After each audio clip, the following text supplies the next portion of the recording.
Wait. We're rolling. Wait, what? What the hell are you waiting?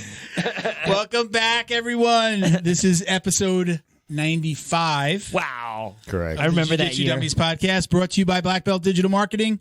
Anything you need to build your business, website design, Google Ads, graphic design, mailers, any print work, check them out at Black Belt Digital Marketing on IG or their website, bbdigitalmarketing.com. They can absolutely help. Let's do it. Request a free review of your entire online presence today. Okay, my name is Milton Campus. I'm a brown belt. I am training out of South Florida. Bo behind the camera. Miguel riding shotgun. And shout out to our booking manager, Britt, for getting all of these awesome guests on the show. Yes, Britt. Thank you very much. Keep wrestling. Don't forget to like, comment, share. Click that subscribe button on YouTube. Click the little bell. It'll send you reminders or send you a notification when we launch new episodes or put out snippets and things like that. Not that you need it, but it helps us out. Yeah, we I know you guys appreciate check the in. support. I know they check in. What's that? Just do it to help. Yeah. That's what it, they checking in. They checking in. They watch. Appreciate that. First to know, the 10th to know. So, don't forget, it's still on the top of our link tree. So if you go to our IG page and you click on the link in our bio, we still have the Kurt Osiander Medical Recovery Fund at the top there. Please donate. Please help him out. It's Kurt's a legend. Yep.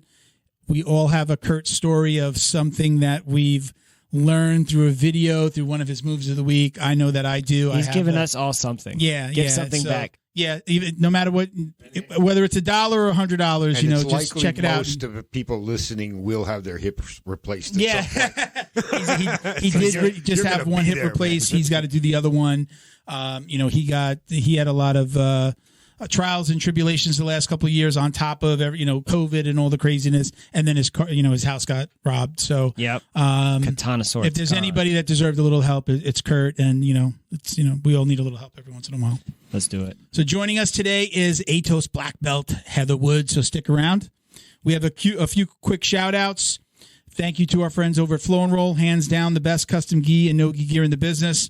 Don't believe us? Visit them on Instagram at flow_n_roll and check out all the custom designs that they've created for academies across the country. They have a very cool special running right now where you buy 25 gis, you get 25 patches, 50 gis, 50 patches, 7,500. You get the idea. Reach out to them directly for more details. You can email at flowandroll@gmail.com. Or just, again, go to the Instagram, shoot him a message. Slide in them DMs. Yeah. Sean let Sean know that Dummy sent you. He's been with us for a really long time.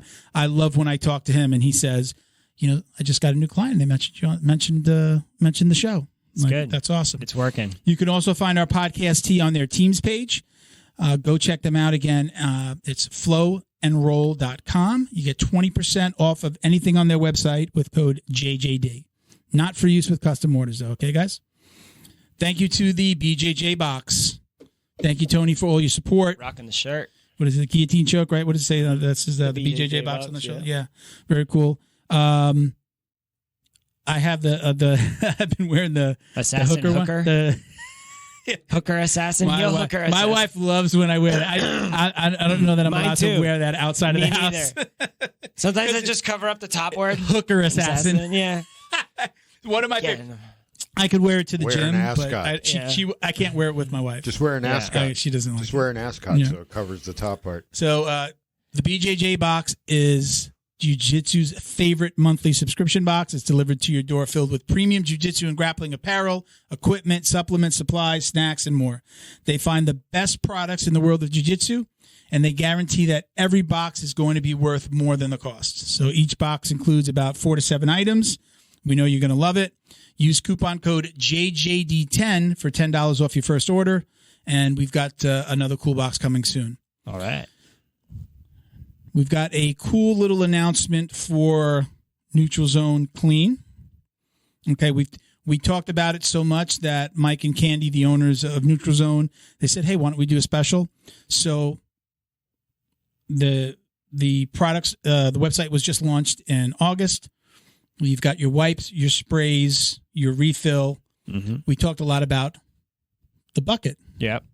The bucket, which has 1,200 wipes.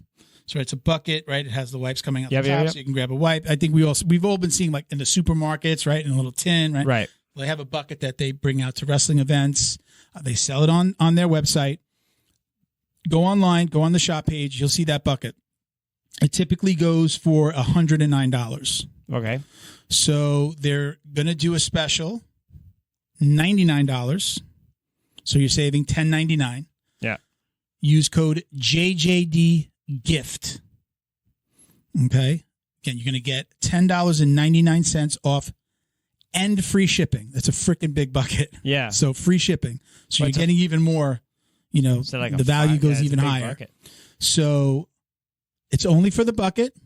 Now we do have our coupon code JJD for 15% off anything from the site. So if you don't get the bucket, you still want to get a discount. It's 15% off with code You want to get JJD. the spray. But if you want to buy the bucket, That's getting the the deal. $10.99 That's the off, deal. it's a good deal plus the shipping. I mean, it's like $20 plus off right there. Yeah. Just, you know, total. You can buy anything else from the store if you want and get free shipping. So that's kind of cool too. So if you get the bucket and you get a refill or you want to get yourself your own canister, you're not paying anything for any of the shipping. Yeah. So he threw that in as well. Got to do some math. So go check them out. Again, it's neutralzoneclean.com. On IG, you can find them at Neutral Zone Clean. All right. These are not CBD products. We're going to talk about the CBD in a second, but this is its own company, Neutral Zone Clean. It's a hygiene. It's a hygiene product company. I've got some soaps that I've got to test out that they sent me. I'm on my last wipe. I have one wipe in the canister from the original test canister. Yeah. They sent me the big Mambo Jumbo one that they sent. So I'm actually going to be taking this one home. That lasted you a couple months. That lasted it lasted a really long time, and I used it a lot. Yeah. But it was like, you know, big one. Little bit goes Maybe a they long haven't put way. out that canister. So again, check them out. NeutralZoneClean.com. And don't forget, again, 15% off with code JJD. $10.99 off the big canister, the big bucket of wipes, 1,200 wipes with code JJD GIFT. All right. Let's talk about the CBD, right? No matter if your aches and pains are coming from lifting weights at the gym, rolling on the mats, or just a daily grind of life, NeutralZone has a product for you. Find your NeutralZone by finding the best products for your pain wellness so you can continue your active lifestyle. This is in my bag on the floor. I took it out today, took out my computers. I put some on. Always have neck pain from sitting at a computer all day. I mean, most of my days are spent here before I go train or come here. Travels with me pretty much everywhere. You got to tell me, man. I use it. Yeah, I really am using this. I had my wife put my whole back yesterday. So it's like everything was tight. I'm like, yeah, put this on my whole back. But you can find those products at neutralzonecbd.com. Get 25% off with code JJD, and you can see all the products on the table. They have the tinctures, the roll-ons. They have the bombs. The bomb, that big one. The bomb is great. Like you put that on, it's like they're still there in the morning. Like it's still.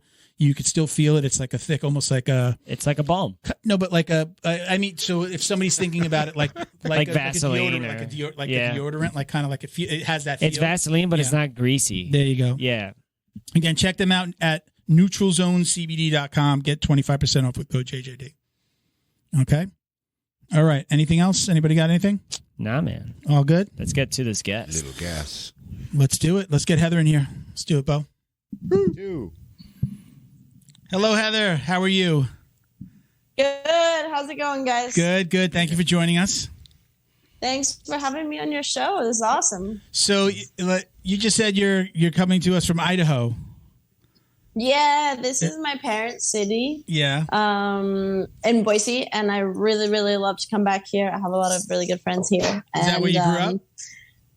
Yeah, it's where I grew up. Yeah. Okay. Yeah. That's where the college college football, the grass is blue. Oh, really? Yeah, the team. Yes.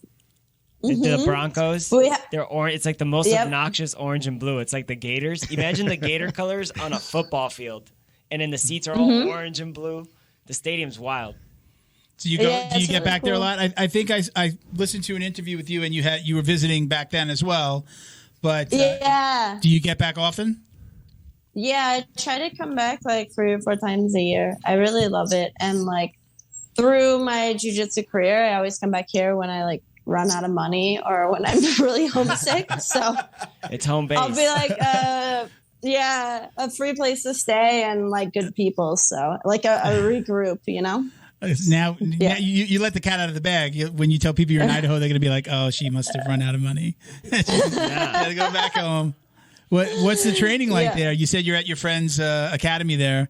Do you get some good jiu-jitsu training out there? Yeah, so particularly since COVID, the jiu-jitsu has amped up a lot here.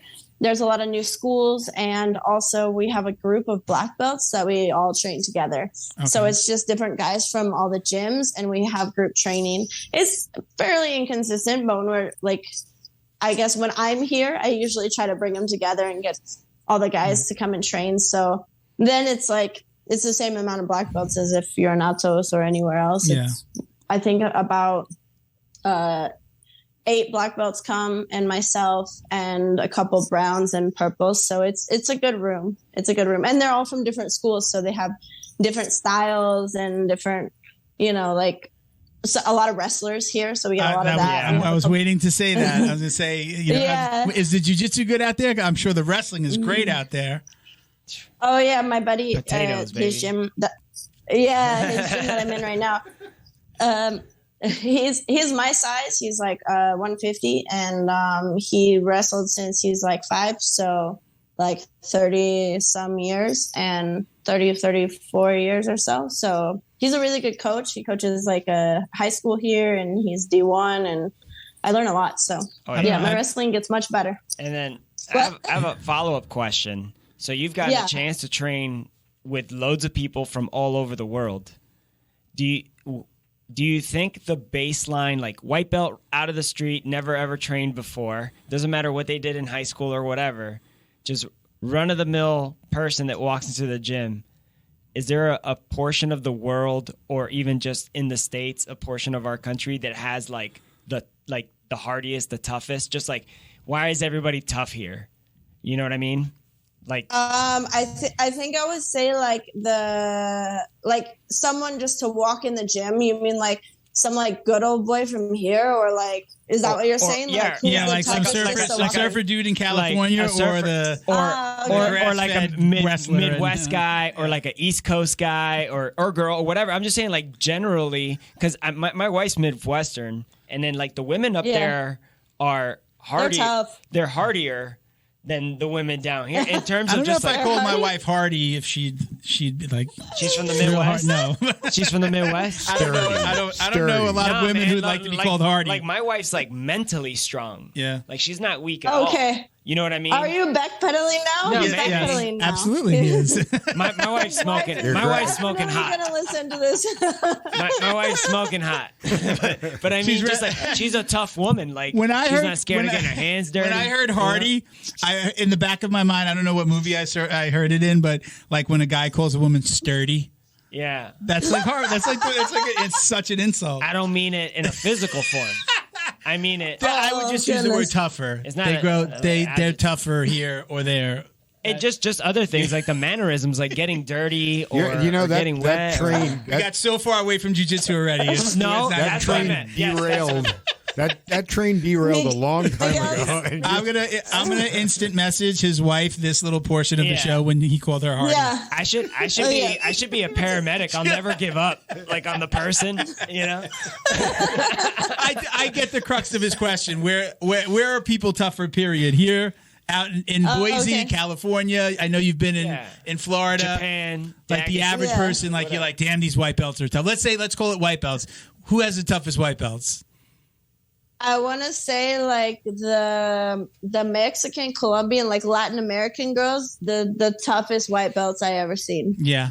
I think the Brazilian sometimes too, but like I just recently did a camp in Colombia, and I was like shocked by how tough the girls were just coming out the gate.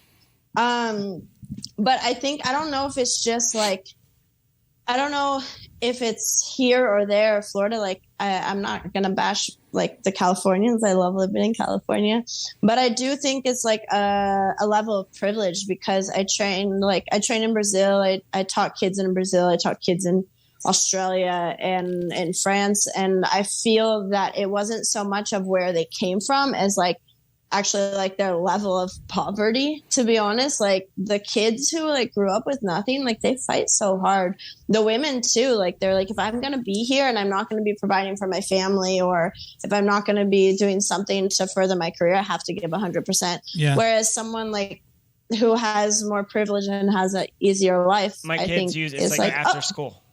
It's just the thing they do after school. Yeah, I get it. I just talked to my wife about that yesterday. We were talking about my parents, and like my father came from Puerto Rico, used to run around naked, like playing in Puerto Rico because he had no clothes, no shoes. Sounds awesome. And all he does, right? Sounds like fun. But my dad is like, my mom complains about it all the time, but I don't think she realizes what she has. All he does is work around the house. It's like he wakes up, his job is taking care of the house. He's always been like that. He was a cop. He's been retired since I was like 16, 17 years old. Yeah. And his job was just always taking care of the house. And I told my wife, I said, that's because he had nothing when he was a kid. Yeah. And now he respects and values. He knows how to be poor. Every single thing he's had. and my wife and my mom too, you know, she didn't grow up rich, but you know, she had a hard life, and she absolutely, you know, they respect everything that they have. So I don't know. I think like you're saying, when they come from a place where it's poverty stricken, or it's just they have a hard life. Yeah, they're like, you're gonna work a little bit harder, not only to help feed your family, but kind of like you're trying to prove yourself, and you know, you want what you see that other people have, you know. Yeah. Yeah. For the most part here though, like the guys who come into Boise, like come into jiu-jitsu gym, I would see them as pretty tough, but that is because they've wrestled since they're 5. Yeah. So it's like after 6 months, they're already like a pain in the butt for me because they're just like so tough. Like wrestling, you already have such a big, like such a background. And I feel like in California and maybe in Florida, they don't have that. They grew up playing maybe, I don't know, soccer. What do you guys play over in hockey, Florida? Like you just catch alligators? Or? A lot of roller skate hockey is very popular. Florida, Florida's football. Yeah, football. Big on huge on football. South Florida basketball, is a lot of soccer, basketball. Yeah. Soccer. I'm from New York. It was lacrosse, gymnastics, soccer, football. But not. There's some big wrestling football, you know. I wrestled in high school. Yeah. Yeah. Wrestling was big on Long Island where I grew up. Yeah, I grew up in Miami. Yeah, we had wrestling at Holy Cross too. Yeah. Yeah.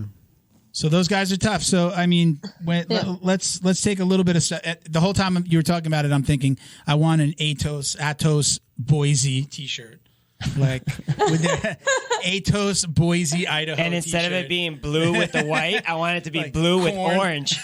With corn, Boise. instead of the sword. It's not corn there. It's potatoes, like dude. 2 stalks of corn would be great. Is that what it is? Potatoes. Yeah. That's right. Oh yeah. It's not Idaho corn. potatoes. Idaho. You're thinking Midwest. Idaho. Yeah, we have potatoes, so it'd have to be like a potato and ATOS and like that truck that carries that big potato around in the box of French fries. So let's go back. Freedom fries. Where and when did you get your start in jiu-jitsu? So back to the beginning. I lived in LA with a couple of guys who fought MMA. I rented a room from them. And I did like some stand-up classes, some of their classes for about 2 years, but they were more like cardio kickboxing type things. Mm-hmm. And they would just mainly bring me along so I could be their wing woman so they could hit on women. This was my first like step into the Those MMA are smart men. You lived with some smart dudes. Yeah. The brain damage hadn't set in yet.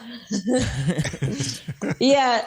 So they were like, you should do jiu-jitsu because you're like really clumsy and you do better like on the ground. They'll teach you balance. I was like, oh no. Yeah. And they were like, oh no. I was like, no, it's gross because like every week they'd come home with staph or ringworm or like something super nasty. But I learned now is because they were gross. Like one of them would leave his training gear and go and play video games for 8 hours after he just did like sparring sessions. So he's just filled with other people's sweat. Yeah, so I realized it's not so much jiu-jitsu, it's like the level of cleanliness that person has. So for sure. They they had staph and ringworm all the time. And so I started to travel. These were like 2 stories that kind of went together. But I started to travel. I sold all my belongings, my car and everything. And I had the idea of jiu-jitsu. I had started to do a little bit, like just learn arm bars and like more self-defense for this trip. And so I had done a little bit with a friend and like learned some things. And then as I started to travel, I played soccer growing up. So I was playing soccer and the boys in Argentina wouldn't play with me. I started to get really sad because I needed to do something active. I'm not just much of like a drinker. And so I wanted to do something other than just like work and look around at the city. And so I took some classes in Argentina, some like Nogi classes. And then when I got to Brazil, I was like, I'm going to do jiu-jitsu. So I went to a gym. They got me a gi and I never looked back. So that was... you fall in love right away? Were you like, did you know? I was obsessed. Because it's always... I think that was... Yeah. No, go ahead. I'm sorry. No, go ahead. Finish your time frame. Yeah. I don't remember. I think that was 2011, 2012. Yeah. I was going to say, I love when I hear that because I just reinforces, we always talk about it. It's like, you're in or you're out with jiu-jitsu. There's no casuals. Yeah, there's no like, I kind of like this. Let me try. It's like, I really feel the people that stay, it's just like, they fell in love immediately. They're just like, oh, I need to know more of this. I need to learn this. We all have it in common. Yeah, like the guy, addicts, the guy, the people that are like, well, I'll go one day a week. They just, they're gone. They're, a lot of people during COVID who weren't that into it, they haven't come back. It's my gyms. They've got people that still haven't even come back yet. But there's a lot of people here in Idaho who only come like twice a week, and I don't understand it. I've never seen that before. Yeah, if I go twice a week, it's because I'm hurt. I can only manage like my family and my work and my jiu-jitsu to only go 3 times a week. Yeah. So like that's just what I could only do, and I would be there every single day if I could. Trust me, but that's just my schedule. But you have other obligations. Yeah, it could be that. Yeah, for sure. For me now too, I'm just giving an explanation to like I don't get it. I was like, that's my No, life. that's probably more, and especially here because it's not as what's that word? Like it's not as popular as like California or Florida. So people are like, what are you going to? What's that weird class you go to 5-6 times a week? Yeah. Like their families don't understand. Their wives don't understand. So say wrestling. You've been training for how long now? 3. I'm coming up on 3. I'm coming up on 9 years. So for me, a lot of it is injury. It's body. I started when I was 41. I'm going to turn 50 this year. A lot of injuries, little back injury. Blew out my knee before COVID. Came back. Groin injury. It's something gets in the way. But in the beginning, it was 2 hours a day, 6 days a week. Or Saturday was probably 3 or 4 hours with like traveling to another gym, doing an open mat. But it like just age and time has caught up with me, and that's the main reason why I train less. But now I kind of feel like I developed that pattern. If I'm not training jiu-jitsu, I am going to the gym. I'm going to lift weights, trying to get my cardio better. Like if it's not jiu-jitsu, I'm doing something. I'm not just waiting for the next jiu-jitsu class. But I definitely have to. My best week of jiu-jitsu is jiu-jitsu. Train weights, jiu-jitsu weights, something like that. That's what I'm doing. 2 back-to-back days of jiu-jitsu these days is my wife's got to push me out of bed with her foot. Yeah. She's like, roll. She has to help me roll out of bed in the morning. If I put weights in between, then I'm actually really good. Then you feel better. I've been getting really efficient. Like jiu-jitsu does do that to you. It makes you more efficient with your time because like I'm still not even sure if it's ego driven or not, but like I just want to be better. Yeah. And then it's like if I train on Mondays and then on Tuesdays, I do the whole family thing and then like everybody goes to bed and then I'll go watch the UFC Contender Series. And then so I have like a rule. It's like I watch the round and while they're sitting down getting fixed up between the round, I do something. Like so I'll have my weights weights laid out in the living room. So I'm like working out and stretching. And then if there's a TKO, I'll do 50 push-ups. My house, my living room, I have recovery devices all over the living room. Yeah, I have the chirp wheel, I have the right, I have the massage gun. That's jiu-jitsu, bro. The foot stuff that I have the Thurricane. You get it into. I don't know what half those things are. Is that, you need them. Like It's a care package you get when you turn 50, right? I have the device that you put around your neck and you put like on the door, or you can hang it from I need that. from the railing. The thing and then you lay down and it pulls your that? neck out. I've got them all. I've got the inversion board in the garage. Every one of those things is a must and has its place. But like the psoas though gets me through, like the pso-right. Pso-right is like what's that? The pso-right, you haven't seen the pso-right? It's like a little piece of plastic. It's like looks like a U. Yeah, it looks like that. That's connected. Oh yeah. They give them out at the. I know they would. I don't know if they were traveling with, but they were giving them out at the Fight to Wins to the competitors. Oh. They give them like there's like 4 or 5 different versions of the device now. There's one that looks like it's just a piece of plastic, but it just gets into every nook and cranny. From really meant for the psoas in the front, but it's great for the back. Even then, I'll sit and watch TV with my neck on this hard piece of plastic, but it's just digging in, and I'll just watch TV laying on the floor like that. It's amazing. It's like that, and I massage gun every morning and almost every night. That's how I get through. That's how good jiu-jitsu is. So tell us about your injuries, Heather. Have you had all the major injuries? Everything is broken. What's the worst injury you've had? I think just like constant neck pain from always training and always like playing guard. And I'm really excited because I've kind of decided not to train gi anymore. Ooh. And wow. I'm going to teach it some, and I'm going to train every once in a while, but I'm really going to focus on Nogi mainly because my gi game was a guard that would get squashed, and I have to train with, like 200-pound guys and getting squashed and getting squashed and getting squashed. And now in Nogi, I just feel so like, I don't know, I don't get squashed. I just don't get squashed. Someone can't like suck you in and hold you down. It's fantastic. Yeah. Okay. You can get away a little bit more, right? You can get away a little bit more. It's a faster game. Yeah. It's a faster game. My passing is definitely better in Nogi. There's less stalling. I love it. And in those stalling positions is when somebody's doing the crushing and somebody's getting crushed. Yeah. Exactly. Deep near side underhook. So, but I think everything. I think all of my ligaments have been somehow twerked in the wrong way, but I think that's why strength and conditioning is so important. And I think that's great. Like Milton, you're saying you do it every other day. That's fantastic because a lot of people forget about it and they're like, only jiu-jitsu. And I was like, yeah, but do you want longevity? Because if you're not doing strength and conditioning, you're not making those muscles stronger. You're not keeping like your tendons protected, and you're just eventually going to shit out and everything's going to break. So I think it's super important. I feel so much better just the day after weight training. Again, I've trained jiu-jitsu. I've done some weight training. That's going to help me with my jiu-jitsu. But then I feel like my body has repaired. I'm not doing crazy weights. I'm doing high reps. Yeah. But I'm getting in there doing something different. Where I was for a long time, I was taking my coach's advice. Is like, how do you get better at jiu-jitsu? Do more jiu-jitsu. More jiu-jitsu. Yeah. So it wasn't really. There wasn't a lot of talk about the physical side, and I knew better on my own. But again, you get addicted, and you're like, go train, go do some, some bench, or can I should go do some more jiu-jitsu, and I fell into that. I'd rather do the jiu-jitsu. I've given that saying a lot of thought lately. It's like everybody, all the best ones say it. How do you get better at jiu-jitsu? You do more jiu-jitsu. There's a lot of truth in that.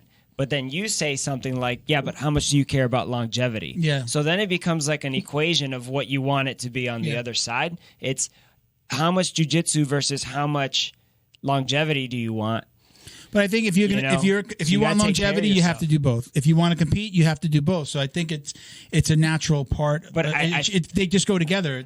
You're doing, Heather, you have, is it an app or you just offer like online training? Is it jiu-jitsu and like and food, and are you guiding people through everything, or is it just one side of the equation? The game. So it's actually everything. So it's great for someone like you guys who you want longevity, but you want to get better at jiu-jitsu, you want to progress, or it's great for a competitor. So I have both sides. My program offers it's an online coaching program, and I offer so we do nutrition. I have a nutritionist. Her name's Anna Catalina. She's amazing.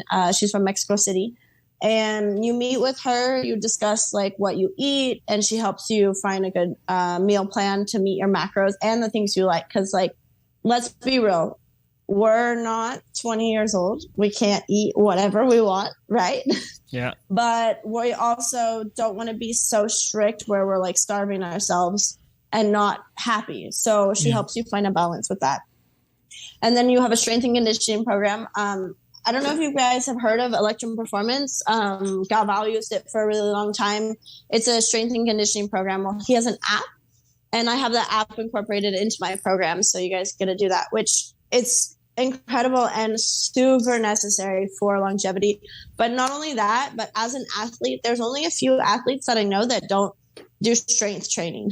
And I think they're crazy. There's only a few people who actually don't. Like Galval will say, oh, just train more jiu-jitsu. But he's training 2 to 3 days a week straight. In his garage. So, in his garage, exactly. Yeah. So, I know the best, like Shandy Ribeiro, he trained Marcelo Garcia, all of these legends, like they'll tell you, oh, just more jiu-jitsu. But they're strength training, you know? So, there's other components. I mean, I think when they say that is because they have so many students that just like come in twice a week and are like, what's the magic way to get better? And you're like, just train more. Yeah. You know, but this isn't for the person who's like really is putting in the work and needs to get better, because there's a lot of things that you need to do. I really recommend like yoga, stretching. That's really important. And then I even set down this, like, I don't know if I have it in offhand, but I set down like guidelines for what I have all my students do. If they're a hobbyist, if they're a competitor that still has to work like me, I can't do 4 comp classes a week and 4 classes and work and open mats and my 4 hours of drilling and my 3 strength and conditioning and my 2 yoga. Like I have to give and take some time because I have to breathe and sleep and walk my dog. So my program helps people make a schedule that they're not cheating themselves, but they're like reaching their full potential, if that makes sense. Balance. Yeah. Balance is great. I'm curious. And things like, sorry. No, go ahead. But just things like, if I were to have you as my client, Miguel, like I would give you good drills that you could do during the week so that you could progress further. So you don't just feel bad about your 3 jiu-jitsu days a week. So you could really find ways to excel in your jiu-jitsu, even though you're only going 3 days a week. Yeah. So instead of just doing like 50 push-ups, I would be like, okay, well, we can do these drills instead. Or you can have someone like come to your house, do drills in your house. Like, I don't know if you guys have mats in your garage, but things like that. So. Yes, I do. I moved last year, and my wife was great about it because she does a little kickboxing. She does more like the kind of cardio kickboxing stuff. So, you know, we have Miguel actually hung the bag, and we did a speed bag, a heavy bag. I have mats. And yeah, it's like she let me take up half of a 2-car garage. So nice. I have stuff so you at have home. A little gym. And again, pretty sweet. But a couple of months into the move, after the move, groin injury, so can't kick the bag. I got caught up with the training. Thank you to Feito IT and AV, specializing in commercial and residential automation, security cameras, CCTV, POS, and more. Check them out at feitoitav.com or call 305-428-2515 and let them know the dummy sent you. Thank you to Neutral Zone CBD, a combat family-owned company that supports athletes and the people who love them. Neutral Zone strives to deliver clean CBD products for sports recovery in gummies, lotions, balms, roll-ons, and more. After a competition, a hard rolling session, or a tough day on the job, Neutral Zone has a product designed to help you reduce inflammation, increase cell rejuvenation, and may even help with aging joints. Visit NeutralZoneCBD.com and get 25% off your order with code JJD. And follow them on Instagram too, at MyNeutralZone. Jiu-Jitsu's favorite monthly subscription box has now joined the Jiu-Jitsu Dummies podcast. The BJJ box is delivered to your door filled with premium jiu-jitsu and grappling apparel, equipment, supplements, supplies, snacks, and more.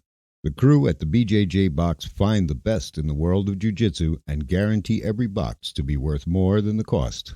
Each box includes 4 to 7 items you're going to love. Visit thebjjbox.com and use code JJD10 to get $10 off your very first box. And give them a follow on Instagram at thebjjbox. Neutral Zone is combat family owned, so they know you need to keep yourself and your equipment clean. They created Neutral Zone Clean wipes and sprays for just that purpose. Neutral Zone products are formulated to reduce the risk of bacterial and fungal infections. Whatever's making you sweat, weight training, rolling on the mats, yard work, or just working around the house, Neutral Zone Clean wipes and sprays can make you feel and smell refreshed. Use code JJD to get 15% off your online order at neutralzoneclean.com. While you're there, sign up for their newsletter to receive the latest info and updates on product launches like their new shower gel and soap bar coming soon. Are you Neutral Zone Clean? Special thank you to the crew over at Flow and Roll for all their support.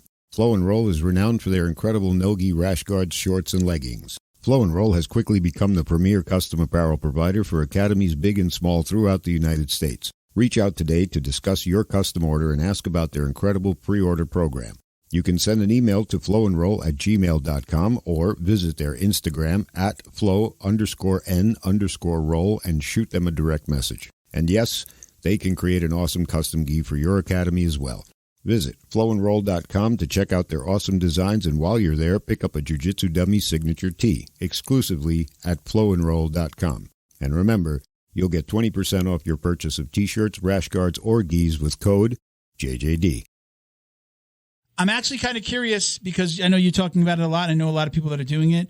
There's like kind of, I guess it's the carnivore diet, right? You're eating like eating meat, and fruit meat, fruit. Is honey. it called? Is that the carnivore diet, or it's a version of it? No? I don't know what to call it. I hear that as I had a heart attack 6 years ago, and when I hear just like a meat diet, I'm like, I don't know. Just I would, meat, oh my god, my heart. I feel like my heart just wants to explode right there. I don't think that's. Are you how into the nutrition side are you? I know you said you have a nutritionist. How knowledgeable are you about your own nutrition, and do you do it yourself, or do you have this person work for you as well? No, so I hired her because I see a lot of people, like especially black belts. This is my biggest pet peeve: is give advice in like an area that they don't know anything about or know little about. I know, of course, I know a little bit about nutrition. Like I've been an athlete most of my life, but it's not my forte. So I hired someone to do that for me and for the people in my program. There's a lot of people who are like, oh, yeah, you just do this and that. Like, of course, you can research online, but this is someone who's done nutrition and gone to school for over 7 years about nutrition. So that's why I feel like it's the most important. For me, I don't like any fad diet personally. I just like to stick to good macros, and I do eat a high protein diet. But I've also functioned really well when I was a vegetarian before, so I don't think it's necessarily one way or the other, but anything that's like a fad, like carnivore diet or keto. I mean, I don't think I could eat just meat. No way. That'd be crazy. You talked about that last week. Like I want to find, I think I found, I call it my relatively healthy diet. I eat, if I'm eating meat, it's turkey and chicken. If I'm eating turkey and chicken, it's going to be organic. So I'm hoping that I'm not getting all the chemicals. I know there's arguments on both sides of that, but luckily my wife loves fruit. So the house is always filled with, we don't eat a lot of vegetables, but like a lot of fruit, a lot of protein shakes, but I drop fruit, broccoli, spinach into my shakes. Like, so again, relatively healthy, but I stopped at not Whole Foods, there's the other one, Fresh Market down here in Florida. And I got like sweet and salty, like nuts that are like covered in, like some of them are covered in sugar. Like, all right, I got an hour ride and that's my cheat, so it's not bad. Yeah. But the thing that makes me lose weight is more of the intermittent fasting. I try not to eat after 5. So I'm eating, I eat a lot during the day, 2 meals a day, big lunch. And then I really try not to eat anything till, go to bed until I wake up at 7 a.m. again. So that's been the thing. If I stick to that, I could lose, I see on the scale, I'm losing a half a pound a day, so. I'm always curious about that because why are you fasting so much? Like, why not in the morning? And And why not eating right after your training, like a protein shake, and then like something light, and then fasting more in the morning rather than the night? For me, I really don't like to. I feel uncomfortable if I go to bed with like food in my belly, so it's just I kind of naturally like kind of fell into that rhythm of like, oh, I'd rather go to bed on an empty stomach than like when my wife loves to go out to eat, and I'm like, I know it makes us feel old, but we have to go out to dinner before 5. When I eat at 7, 8 o'clock, and then I go to bed, I literally like wake up in the morning and my shirt is like, I'm sweating. It's AC, got the fan on, it's cold, and I'm like sweating, and I feel like I had a bad night's sleep. And luckily, like I have an adjustable bed. I have to like sit with the bed up because I feel like I'm laying down, like the food's coming up on me, like so. I don't know. I just fell into that pattern of doing it. And again, if I stick to it, I lose weight. If I stop doing it and I eat at night, there's I gain. Actually a routine for that. So 2 to 3 hours minimum before you go to bed, you stop eating, right? And so you have 3 hours, 2 or 3 hours there. You have your 7 or 8 hours of sleep, and then you wait till lunchtime to eat. Yeah, I gotta eat when I wake up in the morning. Gotta have a coffee and food. Intermittent fasting, you have to have at least 14 hours of fasting for it to be intermittent. But I heard that that's not necessarily the best for women, like because of like our my wife hormones can't fast. And just they had a lot of studies that show that it's not the best thing for women. But then again, there's a lot of women who do it and swear by it. I think just whatever you're doing to your body, as long as you see progression and you're not suffering to do it. That's why I always think balance. That's the answer, So go back to what you said though, like the fad diet. I feel like, and again, I know like Ray's doing it, you're doing it. I just don't feel the people that I know that are doing this thing right now where they eat just meat and then fruit. I don't think that it's great. Okay, maybe it gets you to a place, but I feel like as soon as you stop and you go back to the carbs and like it's gone. You don't want to go back to the carbs though. That's I don't think that's the case. I think people are going to go back to eating potatoes and rice and stuff like that. Yeah, and then it's like okay, but if it gets you to a point. Okay, listen, if it gets you there, that's fine. I do feel like it's like not something that's sustainable. I think I found a way that I could eat for the rest of my life. I eat healthy. I could not. Right. Great. This is good for me. And again, hey, look, I've fallen off the wagon a whole bunch.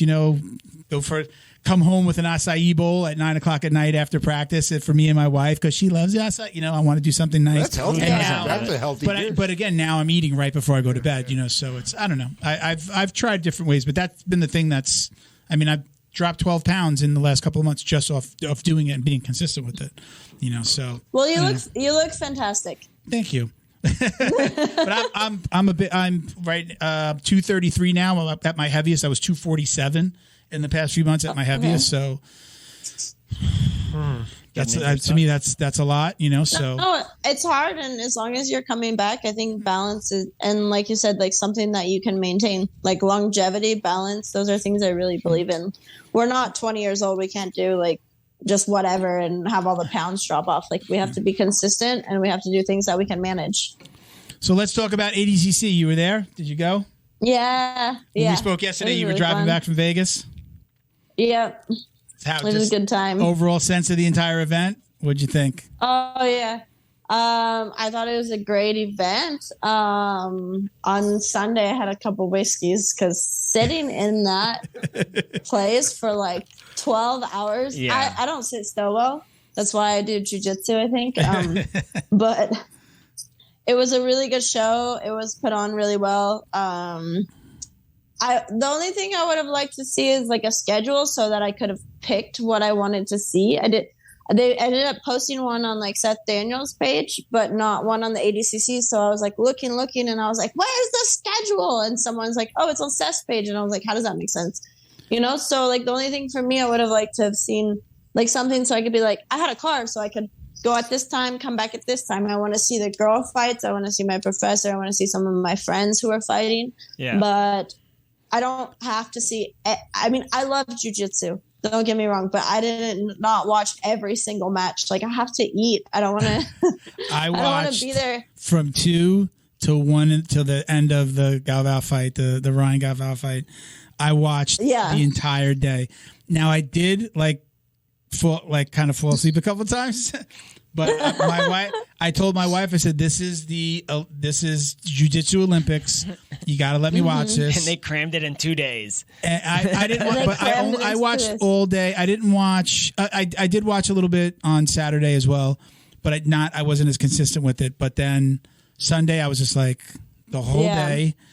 And my wife was just like, she left me alone. She let me do it. She knew how, like, to her, I said, this is partially, I'm a fan.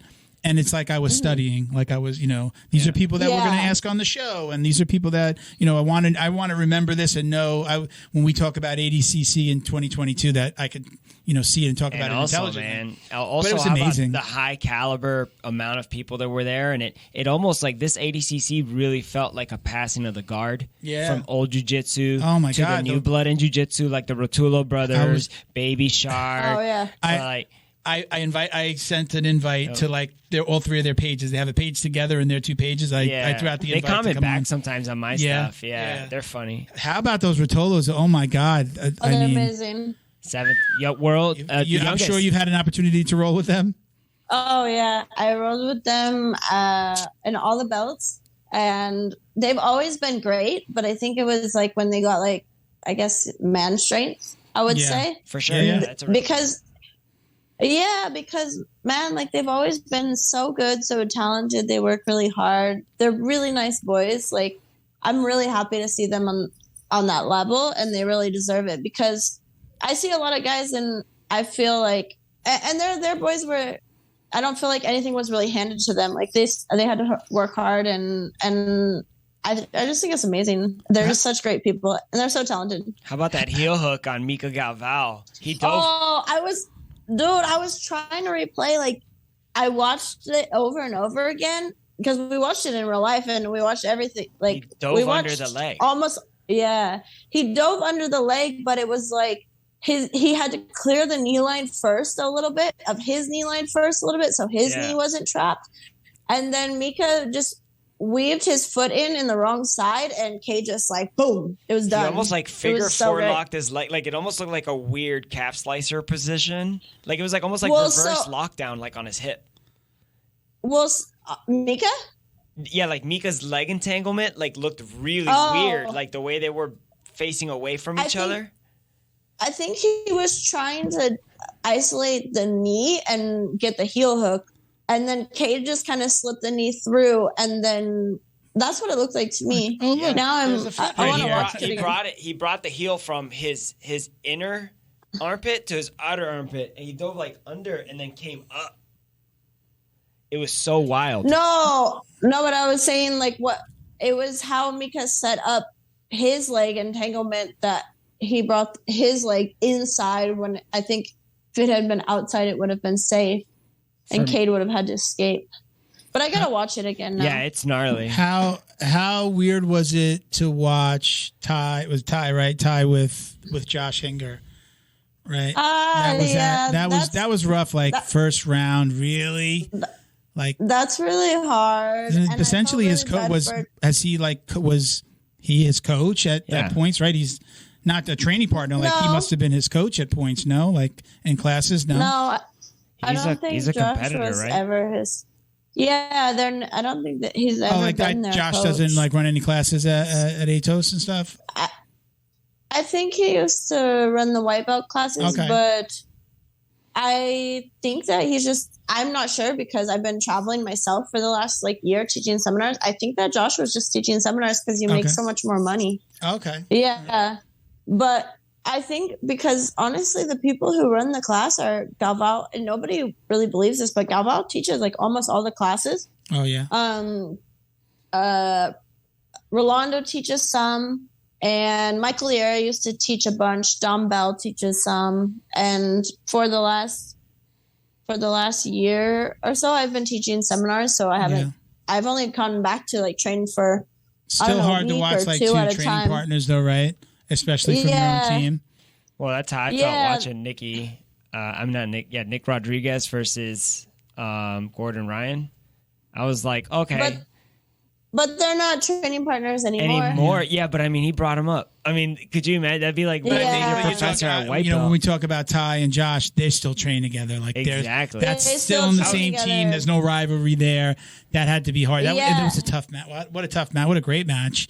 It was hard. It was hard for me to like knowing like, you know, that's heartbreaking. You know, that's tough. You know, you're the older guy. As the older person, you know, you've got to, you know, really put it on this amazing kid. And I don't know how close they are, but even if they're not, like, it still sucks because it's your teammate. Yeah.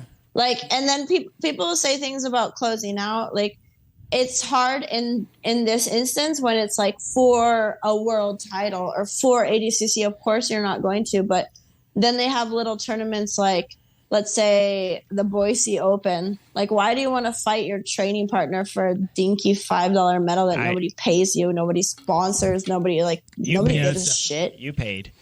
That's definitely harder. Yeah, I paid. Yeah, that's definitely harder. But is it? I agree with you 100%. If you know, I mean, you're saying like the Boise Open. Is there, you know, are there actually events out there, and how big are they? How many competitors, you know, actually come out? Is it a small event, or is it still like, hey, we got people coming in from, you know, far and wide? The IBJJF Boise Open is big. Yeah, it's okay, but it's not like something that you want to fight your friend over. Like, I think. For me, I would never go in a division with my friends in a small tournament because I wouldn't want to fight my friend for Fifth nothing. Place. But for something like ADCC trials, ADCC Worlds, Pan Am's, like I don't personally, those ones, like, those are big titles. So yeah, I mean, it just depends. And the Rotulos went at it. Yeah, right. At Worlds. When they went against each other. Everyone uses that as a good example. But yeah, they're brothers. I'm sure there's some sibling rivalry, like when you want to fight your brother. But I don't think they would have done that at a Naga, is what I'm saying. Like at that event, didn't they? That's when they got their black belts, right? They were browns. I think after that. It was right after that. Yeah. They got their black belts right after that. And because it was Worlds, and they weren't going to close out final at Worlds. Yeah. They freaking went. They know that the people want to see it, and they're definitely like, they're fun, they're a good show, they're great to watch. So but they're not gonna fight each other at a Naga for sure. That's a good example. I watched them how they move, and I'm just like, oh, right there, I would have twisted my ankle. Oh, there, right there, my knee would have got blown out. I'm like, how are they moving like this? And even I think it was Greg Cade came out with like his knee wrapped towards the end, right during the last match. You know, it's like, I'm like, okay, so they do get injured too. They are human. Yeah, 17 years old. Oh, they're human. Yeah, crazy. They're 19, I think now. Yeah, they're 19. 19, now. Yeah. They beat Mendez. He beat Mendez, right? Because it was an AOJ record for the world's youngest ADCC champion. Yeah, and now it's Cade. Who was it before? Javi Mendez Brothers. From AOJ. Yeah. Dang. I think he beat him. Youngest. Yeah, was the youngest. Yeah. And Cole Abate would have been the youngest at 17. And then whoever won the match between Mika and Cade would have been the youngest because Mika's also younger than Mendez when he won it. Yeah. The record was getting broken no matter what this year, but it went to Cade. And is Mika younger than the boys? 19, no, I think he's a little bit older, but he was still been younger than Mendez. Okay. He got his black belt at 19. He should be 20. If he's not 20 already, he's about to be 20. I think he is 20. Yeah. Okay. I think he would. That's what I was saying about the passing of the guards, like this new wave of jiu-jitsu that's coming up. No pun intended. But I think that's kind of like what they mean by it. So we did get a couple of listener questions, and the first one that I'm going to read you is from Yvette Wong. We've talked about this a little bit already with dieting and training, but she says, okay, message for Heather Woods. What's your BJJ training diet and outside training like? So obviously, again, outside of jiu-jitsu, so weight training, you mentioned yoga, things like that, but maybe you can go into a little bit more detail for her. Yeah. So my week, I haven't wrote my schedule for this week, which would have been nice, so I could just share it with you guys. But my food for most days is I try to eat about 160 grams of protein, which is still really hard for me. And then I don't have my ratio right now, but I eat healthy carbs, so I don't eat gluten. Right now is like upsetting my stomach, so I eat like sweet potatoes, rice, and some veggies and fruit, just like I guess normal food, but with good percentage. I have a meal plan made, so I try to stick to that, but sometimes I'll just switch out the proteins. Some people, they can eat the same thing every day. I can't do that. Guilty. I don't like it. I get bored. I love it. Yeah. Yeah. I want I blame the army. Something good. I like a lot of variety in my meal in that sit down, but I could eat that same thing almost every day. Exactly. Oh yeah. Like lots of egg whites with turkey. Like that's a big thing for me. I could eat that a million different ways. Brown rice and turkey on like a salad. I could eat that every single day. I found things that I like. That again, that's why I say like I could eat like this for the rest of my life and be happy. You found your forever diet. I found my forever diet. Now again, for me, it's more about the time of day. But go ahead. So yeah, I'm actually curious. You mentioned like obviously like you're doing this. You're a professional. Do you say you write down, you normally schedule like your week of training out, like I'm going to be doing this on this day and this on that day. Do you really, it goes that far for you? She's busting the phone out. Let me find it. So let me get my schedule. I'm going to find, well, I usually try to write my schedule for each week. So I haven't wrote my schedule for the next week, but, okay. So this is what I wrote out, and this is what I kind of go by for my students and for myself. So a full-time athlete. So this is what I try to do for myself on a regular week, especially when I'm not working or I'm just working. I have my online business, and I don't know if you guys probably don't know this. I do like eyebrows and eyelashes and stuff. I knew that. I like the page. Yeah. Oh, thank you. I think I did. Yeah,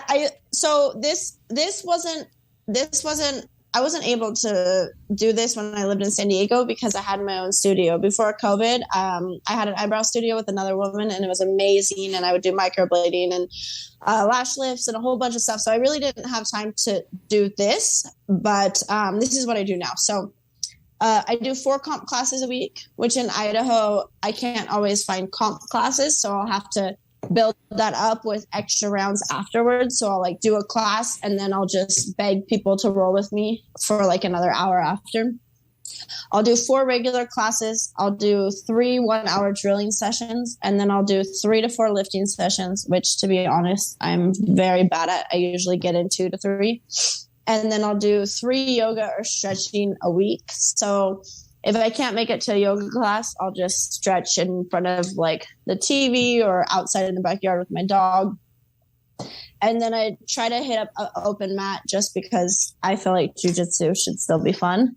And I like to always just have a time where I don't have to be like super serious or focused. Are you good? Do you like having somebody like hold you accountable to that? Like a coach? Like my wife hates just training on her own. She's like, she likes to go to classes where she's do this. And it's like work out for an hour and a half. Me, I'm like, I love to do it by myself. I'm disciplined enough to go to the gym, to run, to do to do the little things that I'm going to do. Which do you prefer? Are you like an eagle all by yourself, or do you need somebody, helping enforce the rules? So this is hard because in ATOS, Galvao has so many students, and I feel like it's hard for him it's kind of it's a school where they give you all the tools you need to succeed, and you have to have a lot of like, self-motivation. So in that sense, no one was really like, Heather, come to class or this or that. Like kind of the girls would be like, hey, we need you. Like I have a competition coming up. But it was also part of a constant lifestyle where I never stopped, where I would just like wake up at 6 a.m. I would hit 1 to 2 classes, lifting and work, and be in bed by 12, somehow walking my dog and feeding myself. I don't know how. But now in Idaho, it's a little bit harder. And when I travel, it's a little bit harder. Like I can get in rolls, but I find it hard to be consistent in my lifting and stretching.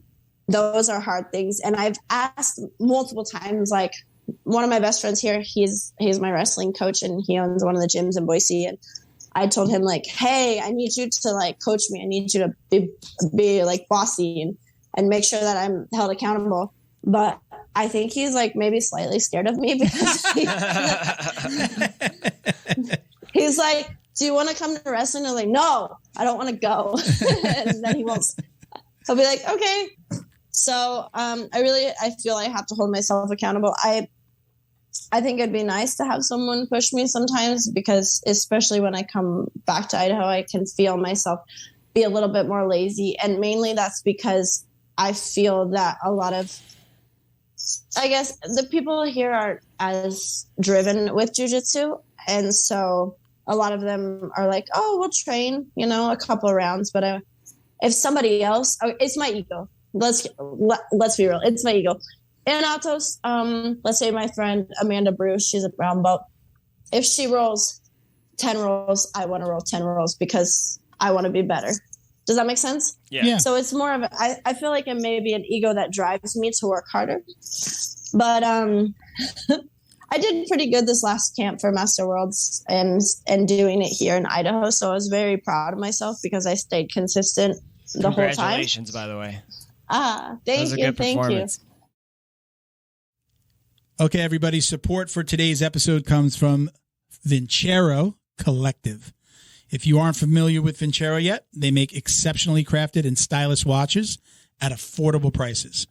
Other premium handcrafted watches have insane markups, but you can now finally own a high quality and lasting timepiece without going broke. The best part is listeners of the podcast are getting hooked up and can save even more with the biggest discount that they offer. So if you're looking for the perfect accessory to help elevate your lifestyle, for a limited time, you get 20% off plus free shipping site-wide with our exclusive code JJD at VinceroCollective.com. And you were just saying Yeah, I was just walking through the shop at work, and, I work around a lot of, like, big, heavy materials and stuff like that. I banged it up against a steel chest, actually, and the glass or whatever it's made out of. Not only that, it didn't nick it or stretch. Yeah, you did that. Totally, we did set that up. Yeah, no, it held up. I went to dinner with my family on Saturday. Yeah, my brother-in-law sitting across the table. He's like, "Hey, man, you got a really nice watch," and he's like, "Oh, let me see." I put my hand across the table. Yeah, and he's like, boom, he puts out his watch, Vincero. Yeah. Oh, cool. Yeah. I'm like, not because you saw the show. He's like, no, I had this already. I'm like, oh, that's cool.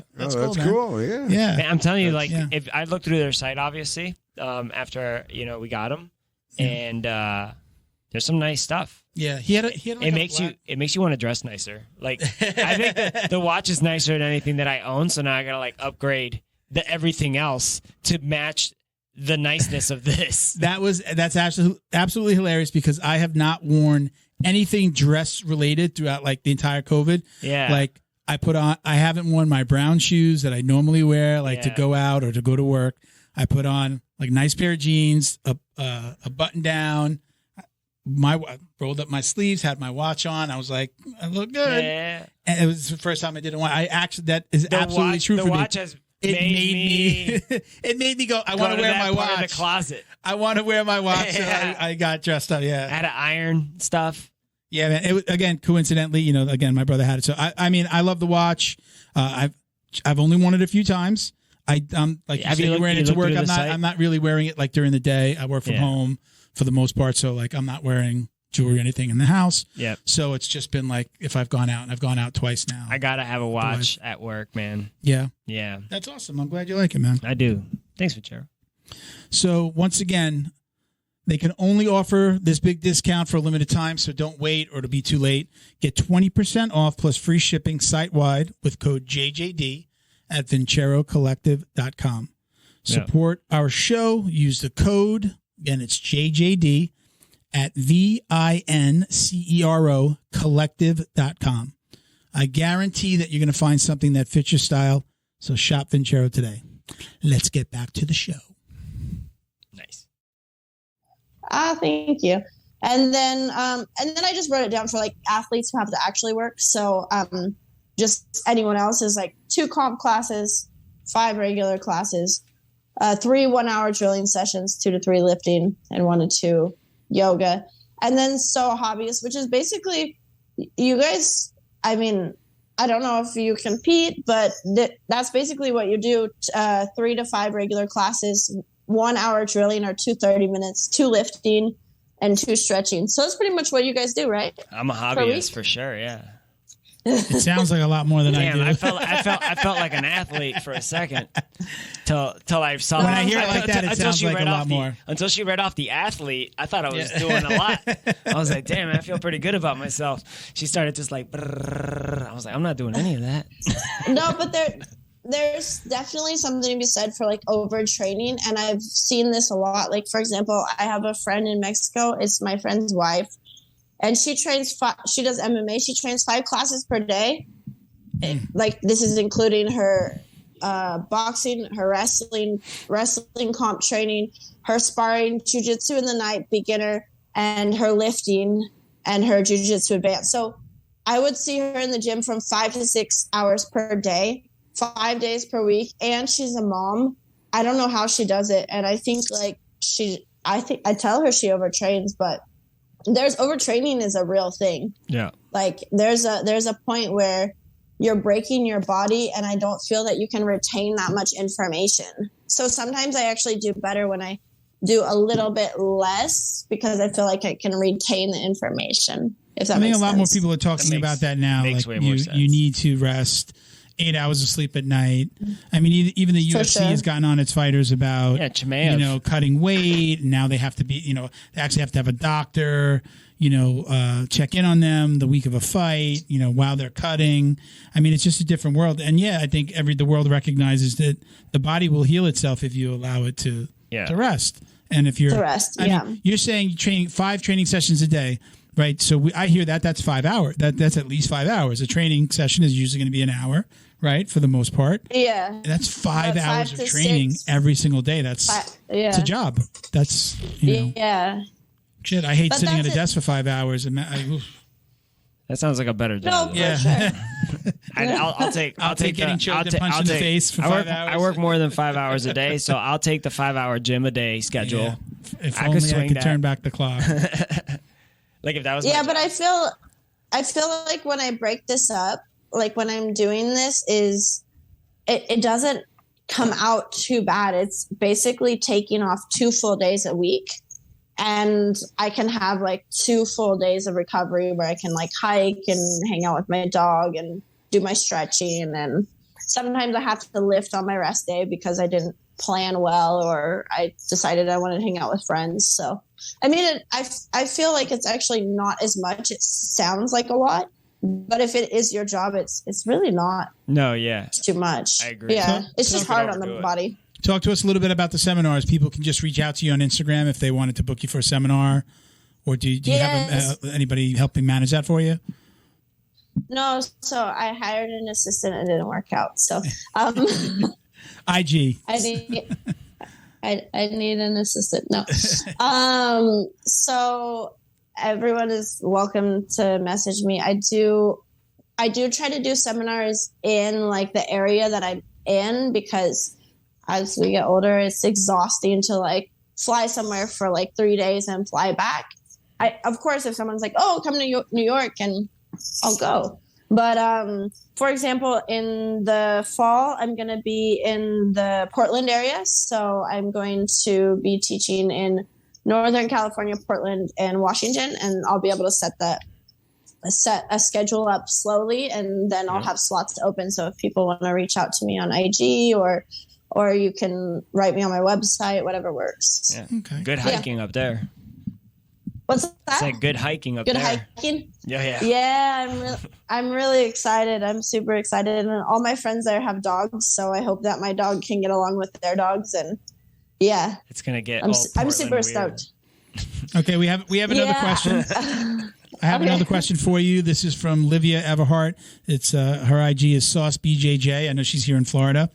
What is the one thing no one ever told you about jiu-jitsu, but you really wish someone had? That's a good question. She's in her teens. I think she's probably under 16 still. Maybe 13, 14. Okay. Yeah, that helps. That helps because she's a younger girl. Yeah. Oh, the camera followed me again. Whoops. Okay. Yeah. It's been doing it, but it's doing it in a good way. Before it was like zooming in on your face. It does follow you though when you go this way, which is cool. It keeps you centered. Okay. Jiu-jitsu. I just feel that I wish someone had given me, like, I don't know how to describe this. It's kind of what I provide in my program, but like taught me how to train smarter, taught me how necessary it was to lift, how to run my social media, how to network in jiu-jitsu. I think a lot of those things are really important. I didn't know about a lot of tournaments in the beginning. My first 2 years of jiu-jitsu, I just traveled around like blindly believing everyone who'd teach me anything. And I think it's good to just have good people to study your size and always try to, like, for example, if you're small, and you want to watch someone like Maisa Bastos, and you're like, okay, she has a really great game, to study her, or to just study jiu-jitsu and the people who match your body type in your game. So there's a lot I wish people had told me. I don't think I can just pinpoint one thing. I feel like, especially when you train about the same amount of time as me, Milton, is like, I feel like back then when we first started, like I trained a little bit longer than you, but there wasn't as much information, and we would watch like DVDs or VHS on jiu-jitsu. Remember that? No, that's before my time. I'm only in 9 years. I got right on YouTube. Okay. I was bringing my iPad to practice, and my coach would be so pissed off. I'd be like, can you show me this move, coach?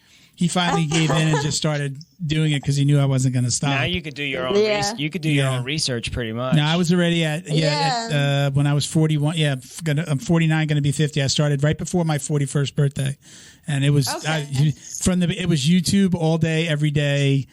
Breakfast, YouTube. My wife would come down. My girlfriend at the time, she'd just be like, "Really? You're watching more YouTube?" I'm like, she's like, "Haven't you had enough?" And I'm like, I just needed the info. I was addicted in the beginning, very much. Same. Yeah, for sure. But what you were saying, all those things. You're saying like VHS is that flow of information. You know, like when she went and somebody caught her in a move, she couldn't just go in the car and Google it. Yeah, like that's 5 minutes later. I can't tell you how many times I've done that. I was like, "What was that?" And they'd be like, "Oh, like as a white belt or whatever." Like, "What was that?" I was like, "Oh, that's a calf slicer or whatever." And I'd be like, I never heard of that before, but I could just go straight to the mat and just go defending calf slicer. Yeah. And there's like exactly. I do that all the time because I honestly think that's how you get better. You should do that. You should go like, that was really nice. What is that move called? Yeah. And then go Google it. Yeah. And then go Google how to defend it. Now you did get your black belt from Andre Galval, right? I got my brown and my black from him. Okay, very good. Where did you train before that? ATOS. I went to ATOS as a purple belt. Okay. Oh my goodness! So I trained all over. So I trained in Bering in Rio. I trained in Gracie Barra and Maceió. I trained in Trump de Elite, something like this, in France. Oh, wow. I trained in Australia. Here in Boise, all the gyms. In Australia, I trained with Liv and Lockie in Absolute MMA. I trained in I'm trying to think, so many places. So many gyms. Do you speak any of those languages now? Do you speak Portuguese? Do I speak any of those languages? I speak Portuguese. Do you speak French? How long were you in France? I was in France for 3 months. I took 4 years of French in junior high to high school. And I can say, je m'appelle Heather. Qu'est-ce que vous voulez boire? My French is terrible. My Portuguese is really good. And my Spanish is really, really bad. But I'm really trying to learn Spanish. Very so, yeah. Cool. Yeah. Oh my gosh, I feel bad like not naming all the schools. I train in a ton of schools. I trained in a school in the south of Brazil. It's called Drill BJJ now. I trained in a bunch of schools here in Idaho, which are, like I said, great and growing a lot. Do you think there's an advantage? All over the world. Do you think there's an advantage to you having been experienced to all those schools through those developmental BJJ years? Or no difference? No, I wish I would have, like, if I, obviously we don't want to like change the course of history, the butterfly effect or whatever, but I would have rather have learned my basics in one gym and then gone on to travel as like a purple belt, because just looking back, even as a brown belt, I would go places and black belts would be like, and this move works like this. And in my mind, I'm like, you have no idea what you're talking about. Like, that's not functional. And so there's a lot of places where I went where just didn't have like maybe the best instruction, and I wouldn't know the difference. So I think it could have been detrimental to my learning in such a young age, because I didn't really understand jiu-jitsu until like the end of blue belt. And now I can see, even as a brown belt, I can see black belts that don't understand jiu-jitsu. Like they couldn't look at a move and see if it functions. They don't understand how the body mechanics work. They don't understand different sizes and what works for one person won't work for another person. And they don't understand like angles and balance and inside space. And they don't understand jiu-jitsu. So it's very strange for me. It's weird to think for me what I could have learned better if I had been like more graduated traveling. Instead, I traveled through white and blue all over the world. So I think it would have been better if I had kind of done it a little bit opposite. And that's why it's really nice traveling now, because I like to go places. And I took a class the other night in Salt Lake, and I was like, this is interesting. Like, I don't often take classes in smaller gyms, and it was a good class. But like as a white belt, I wouldn't have known if it was a good class or not. I would have just known jiu-jitsu and it's a black belt, so it must be good. That was my perception then. So I think when I came to ATOS, I had a lot of gaps in my game, but I also knew a lot of things that the girls at my belt level didn't. But I was very choppy, if that makes sense. Like there was a lot of holes. Yeah. So yeah, it all came together. Yeah, you're able to piece it together now. I feel like it came together. I do okay. I think that gold medal that you just got is pretty positive. Yeah. Not just got again. Again and again. Yeah. And now I got to get some more titles at black belt. Like that's part of my 5-year. I made a 5-year plan, and right now I just need to do a couple more black belt titles, and then I can kind of start to move on and find something else to do in life. How long have you been a black belt? About a year. Yeah. And I don't have too many things to show for it. I got third at nationals. I got first in the Boise Open Absolute. And then I think I lost for fourth in the North Carolina.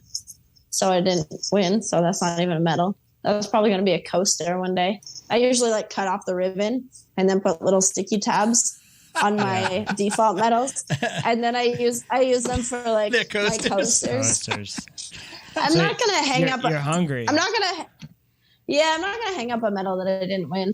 But I don't like. Dope I feel statement. bad to throw it in the trash. What? I said that's a dope statement. I'm not hanging up a medal. I didn't. That's how I felt. I did that invitational way back in the day at Fight Sports, where it was just only in Fight Sports. Yeah. And like there was nobody in my division, and they like, "Oh, you got to get on the podium and take a picture." And I was like, "Bro, I don't want to do this." Like, did you do it? I wouldn't have done it. Did you do it? Did you wind up doing it? I took the picture. That was a good sport. And then all I did was just like I immediately took off the medal. I got out of my it's just like I asked to go in a different division just to get at least one match. Yeah. That's kind of weird. And then, but yeah, like that feeling. It's not a good feeling. Yeah. I don't understand the people who do that. For me, is like, especially if it's like, okay, you can do every once in a while. I understand, like, maybe marketing, I guess. But for me, it's very strange. I see a couple of people who post constantly medals that they didn't win because no one showed up. And especially there's a few females who do this, and I'm like, man, why didn't you just fight me? Yeah. There was one time at the San Diego Open where one girl went to Masters division where nobody was, and I was like, dude, why didn't you just do the Nogi in adult, and then you could have fought me in the open class, and I would have loved to have fought you. I would have loved to have had a match, you know? Yeah. But I don't know, kind of pissed me off, so. They should be coasters. They shouldn't be pictures. I remember somewhere around like blue belt, I got hip to the whole like people being like, I'm a world champion in some obscure event. Like I won the state. I'm the state champ. I've jokingly posted like that one invitational. I said, I am the toughest 195 pounder that is 36 years old. That is also just a blue belt that showed up at this event. Showed up to this event on this day. In this time in history, I'm not gonna throw him under the bus, but they made me take the picture, so I knew they were gonna post it. We both know somebody who is he never fails to bring up his Florida State championship. Oh yeah, yeah. It was like he had 2 matches, and was the blue belt state champ. Yeah, there you go. Like, wow, right, I get it. This wasn't IBJJF. Even some IBJJF medals are just kind of like. Yeah, well, I mean, but I got hip to the whole thing of when they're like, "Oh, I'm a 3-time world champion," in New Breed. You learn the quality. Yeah, it's like, oh, wait a minute, but I didn't know when I walked into my first studio and all the medals were on the wall that the local if there were local events, it wasn't like truly. There's also black belts. You went like to the that. world. Like somebody says, I'm a black belt, and the follow up question, unless you know the person, is what school? Yeah, under who? And then you say ATOS, and they go, oh yeah. You say Marcelo Garcia, they go.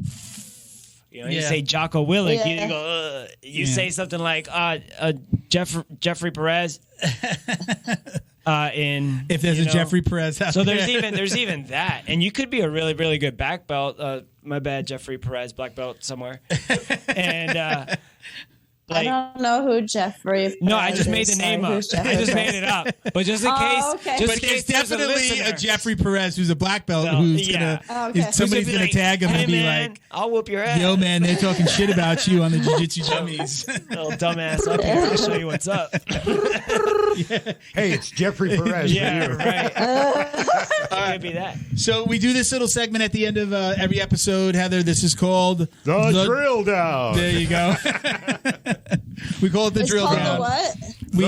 We do this little segment. We do about 6 or 7 questions that almost the same questions that we ask every guest. Usually it's because these are like the questions that a lot of people send every time we ask for questions. It's like the same group of questions every time. So number 1, gi or no gi, and you already told us. Preference. Wait. Preference. What do you like? Now is no-gi. Now it's no-gi. Okay. So but if you want me for a gi seminar, I still remember how to use my pajamas. Yes. Okay, good. So preference, takedown or pull guard? Ooh, right now is takedown. Okay. Everything's changed. Music during rolling, yes or no? Oh yeah, I have to. I hate quiet rooms. Yeah. What's your go-to? If you're controlling the playlist, what's playing? What's playing? If I'm in charge, I have a very random list, and I usually play that, and it has everything from like country to metal to like 60s, everything. Okay. Eclectic. Eclectic. That's me. I'd probably be embarrassed at some of the songs that would come on if I just put my playlist on. But I'm playing booty shaking music. So now, obviously, we know you are a competitor. But do you like to watch, other than like you went to the ADCC? Are you watching? The WNOs and the Fight to Wins on Fridays and Saturdays. Are you watching these events as well?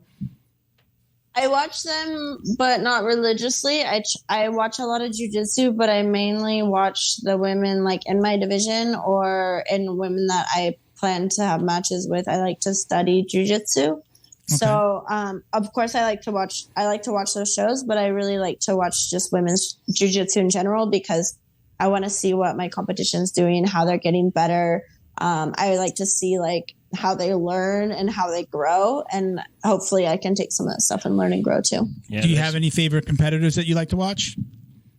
I really loved watching Fionn. It was amazing. Jeez. That was great. Dude, she's incredible. I watched a lot of her jiu-jitsu. I watched Tata Ribeiro. I've known her since she was I think she was yellow. No, maybe she was blue. Back in Brazil, like 12 years. She's incredible. I've watched her a long time. Luisa Montero, I love to watch her. She's amazing, and I got to train with her for a number of years. She's a huge idol of mine. I used to watch Luisa and Angelica, and then it was ironic because then I got to train with them. So that's awesome. Incredible Small to world. Because you watch imagine you watch Kobe and then you get to train with Kobe. That was my life. So that's how Kobe was with Jordan. Yeah, that was great. Yeah. This isn't on my list of questions, but did you guys, you were there, so you might not have seen it. When I was watching the Kendall match, when she hit the ground, you could see, I rewatched it. You could see her leg. There was obviously no mark. And then when she fell, you could just see a red line right down her leg. I'm like, she definitely broke something. Something popped out and created that line right down her leg. And the commentators, I guess, because they're not getting the replay right there. Plus, if it was you're watching on one mat, they weren't commenting on it. And I think Kendall got hurt over there. And I'm like, did nobody just see? It looks like her freaking a bone's popping out of her leg. Yeah. Almost again, it was just a straight line down the outside of her leg. Yeah. I don't know exactly what's happened. I follow her and we've had her on the show, but she's pretty jammed up. She's nice. Yeah. Yeah. I couldn't see. She was on, we were sitting by the other mat and she was on the far side mat and I was watching, I was watching both, but of course, as far away, I couldn't see anything. But yeah, I saw on her story that she was at the hospital, and then I haven't seen much. I hope she's okay. Yeah, she's a great competitor, and she had to overcome a lot to get there too. She had some back injury, and she really worked hard to be able to compete on that stage. So yeah, it sucks. She's a really her and Rafaela are really great competitors, and that's a bummer that that happened. Yeah, then I would have liked to see that one play out. Yeah. Go to the end. No, for sure. But when I saw that, I was me too. I could just see it when I was watching that mat, because you can make change mats on the app, and I was watching that one, and I was just like, oh, there weren't a lot of bad injuries this ADCC, which was kind of neat. Yeah. Not that I noticed. Yeah. Yeah, that was the worst. There was. There wasn't. Yeah. There was a lot of I think, yeah. I hate to see the girls injured, especially because, men, it's so hard. The divisions are so small. The weight classes are so big. The work they have to put in, it's just, they work, I feel like they work 10 times harder. And then to get injured and just have everything shit on you, I feel so bad for her. So, yeah. I was... but I don't think any of the other girls got injured. I think only... Mika looks like his heel. He tapped fast, but Kay didn't let go until the ref said stop. So he might have a little bit of an injury. Yeah. I've seen the rise of female MMA. You're a fan. I remember when Dana was like, I'll never have a girl fighting and I remember the first Tough, the Ultimate Fighter that, had Rose, had all the people who are kind of still in now. That's how shallow that division is. And now it's to a point where there's a lot of female fighters. There's definitely a female fighter or two on the card. And I feel like jiu-jitsu, since I've come in the last 3 years, female jiu-jitsu has gone a long way in the last 3 years. But I still think it's... No, for sure. But it's still, I think, at its infancy. And I think we're maybe for sure. I think there should be more weight classes. We talked about that with a few women, like especially the ADCC. This whole over and under, what is it, over 66 and under 66. I mean, it's like there are so many more competitors. Can't there be the same weight divisions as Matt? Or I mean, if Gabby's still going to fight, I don't know that you have a lot of people her size that would fight, but 66 to be that break point and for her to be so much heavier than all the other girls, just don't think it's fair. But look what happened, It's just so you know, like for reference, is 132. I can't cut to 132, and I walk around as like a pretty small woman, and I can't cut to that weight. Like I didn't do trials because I was like, man, I would like to fight at that weight, but I can't even cut to that weight. You have to weigh in every single. Kendall at 150 plus. What is Kendall? Not 150, 185. Kendall is probably. I would say. I want to guess Kendall walks around at 175. I hope that doesn't bother her that I say that. We've talked about it. I know it's up there. She's talked about it. Yeah. There's a weight class that fights not up there, but at that weight. I mean, yeah. I definitely I would think that there would need to be 3 divisions at least. Like I would have thought that would have been that this year, especially because in Abu Dhabi, like the Sheikh did do some things to kind of progress women's jiu-jitsu. Like for example, in the Grand Slam or any of the Abu Dhabis where you get paid per competitor that shows up, rather than boys get paid this much and girls get paid this much. So I think it's like a step forward. So I would have thought that they would have had at least 3 divisions, and like to fight, it's insane to fight 132 kilos to somebody who walks around at 280. Like that's saying if you can't cut that much and you're walking around at 135, you have to fight someone who weighs 280 pounds. Gabby. That's more than double. Yeah. I mean, I think people. She's obviously, at least Gabby she's been figured out. I mean, Amanda, right? Amanda beat her. Amy. Amy. And Amy. Yeah, Amy beat her. and Amanda too, the MMA fighter. Amanda beat her. Yeah, so I think I'm talking about the last. I'm sorry, like was it a WNL? Oh yeah. Yeah, it was a WNL. Yeah. I forget her. Amanda Levy. Amanda Levy, yeah. Levy, right, so she figured her out, right? And then, now in this last one, so I don't know. Yeah, and I think if the category was like if it's like 175 and up, there's a lot of girls, a lot of them are doing the gi right now, but they're pretty popular. Like there's a girl Yada, she's quite good. There's Larissa Diaz, she's quite good. Yeah. All those girls, there would be a bigger division, and if they did this, so maybe under 170. Because for me, if you're telling me, oh, I walk around 145, I have to fight somebody 170, that's okay. Like that's the division. But someone 280, like I'm gonna get hurt. I'm not saying that I could be there, but if I could, I wish I could. Yeah. It's just it's hard. My friend Nikki had Gabby first round, and Nikki's tough. She's a really good girl from Australia. You didn't get to see much jiu-jitsu, and that's a bummer because Nikki has incredible jiu-jitsu. So. Yeah, so I think just more weight divisions would be. I love the underdog story. I love an underdog win. In that context, you're fighting. It's David versus Goliath. Basically. When Mikey Musumeci did the what was it? The open weight class division. Oh yeah, and he ended up with that dude that was like 500 pounds or something. Dude. And quick, yeah. It was fast. It wasn't that quick. No, bro. that wasn't that. No. There's one where isn't there one where he like finishes? Yeah. He had to get out of there. Yeah, for sure. All right, so we have a couple more questions. So, what is your ultimate goal? What is the legacy that you want to leave behind as it relates to jiu-jitsu?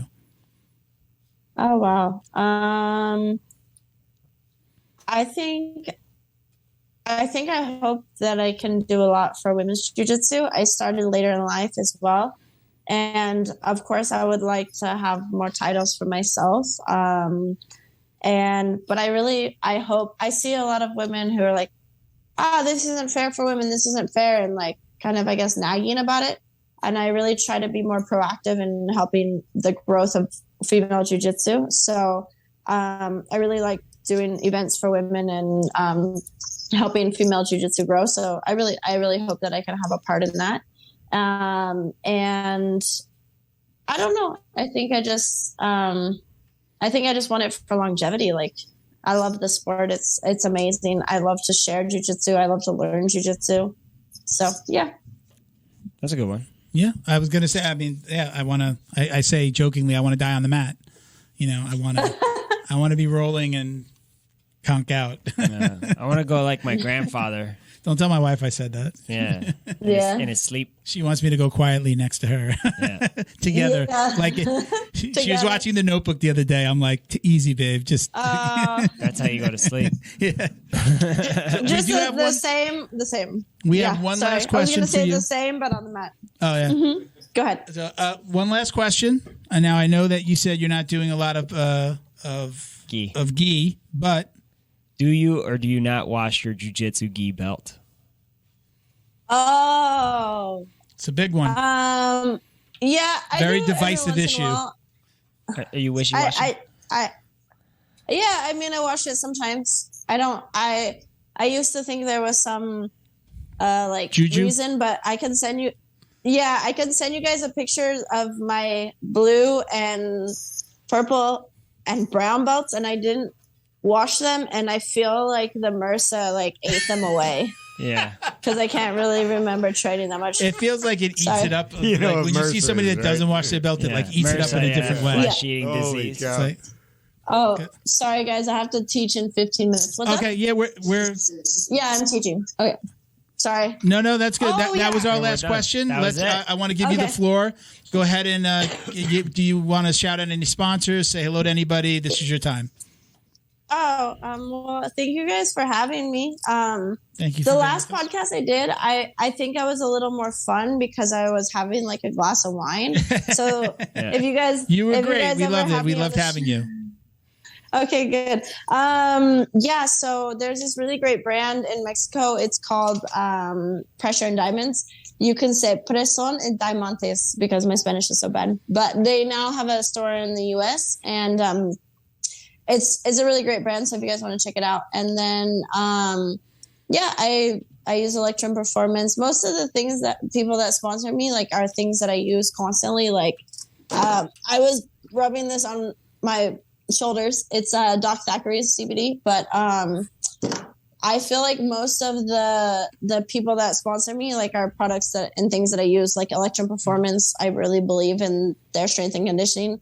I actually got called Bomba Strong when I was just lifting 4 days a week. And I'm totally natural. I've never done a steroid. What does that I don't mean? even take Bomba Strong mean?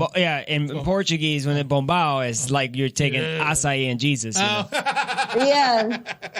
Is that what that means? Yeah, Bomba Strong. Bomba. Yeah, bomba. She's as strong as a bomb. That she's juiced up. Yeah. And it's funny because I'm totally natural. I don't even take Tylenol. I don't take Advil. So you're like homeopathic? Totally homeopathic. Gotcha. So I'm totally natural. So when the girls tell me that, I was like, this is my strength program. So that's awesome. Yeah. That's and you believe in your sponsors? Yeah.